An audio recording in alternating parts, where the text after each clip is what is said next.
சுமார் 21 லட்சம் ரூபாய் பணத்துடன் மாயமான தனியார் நிதி நிறுவன ஊழியரை போலீசார் தேடி வருகின்றனர். விழுப்புரம் சாலமேடு பகுதியைச் சேர்ந்தவர் பிரபாகரன்.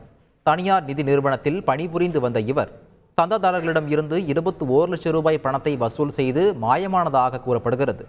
இதை அறிந்து நிறுவன ஊழியர்கள் மற்றும் உரிமையாளர் கோவிந்தராஜன் அதிர்ச்சி அடைந்திருக்கின்றனர்.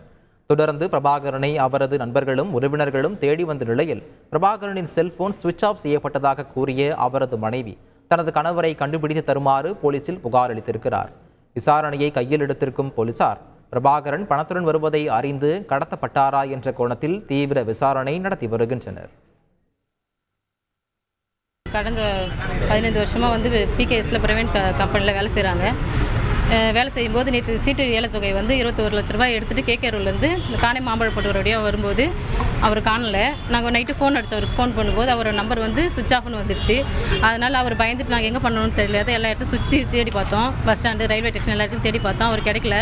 அதனால் நாங்கள் என்ன பண்ணுறதுன்னு தெரியாது ரயில்வே மேற்கு காவல் நிலையத்தில் எங்கள் வீட்டுக்காரர் காணான்னு சொல்லிட்டு நான் புகார் கொடுத்துருக்கேன். மேற்கொண்டு அதுக்கு நடவடிக்கை எடுக்கணும். அதுக்கு அவர் எங்கே இருக்கான்னு கண்டுபிடிச்சி கொடுக்கணும். செய்திகளை உடனுக்குடன் தெரிந்து கொள்ள உடனே சப்ஸ்கிரைப் பண்ணுங்க.